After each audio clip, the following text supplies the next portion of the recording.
ದೇಶಾದ್ಯಂತ ಇಂದು ಮುಸ್ಲಿಂ ಬಾಂಧವರು ಈದ್ ಎ ಮಿಲಾದ್ ಉನ್ ನಬಿ ಆಚರಿಸುತ್ತಿದ್ದಾರೆ.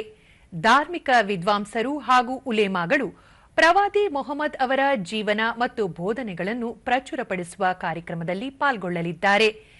ಈದ್ ಮಿಲಾದ್ ಹಿನ್ನೆಲೆಯಲ್ಲಿ ವಿಶೇಷ ಕಾರ್ಯಕ್ರಮಗಳು ಹಾಗೂ ಸಮ್ಮೇಳನಗಳನ್ನು ಆಯೋಜಿಸಲಾಗಿದೆ.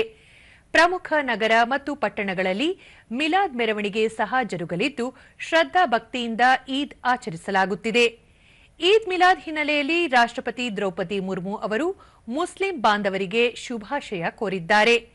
ಪ್ರವಾದಿ ಮೊಹಮ್ಮದ್ ಅವರ ಆದರ್ಶಗಳನ್ನು ಪಾಲಿಸಬೇಕು ಮತ್ತು ಪ್ರೀತಿ ಭ್ರಾತೃತ್ವದಿಂದ ಮುನ್ನಡೆಯಬೇಕೆಂದು ತಮ್ಮ ಸಂದೇಶದಲ್ಲಿ ತಿಳಿಸಿದ್ದಾರೆ.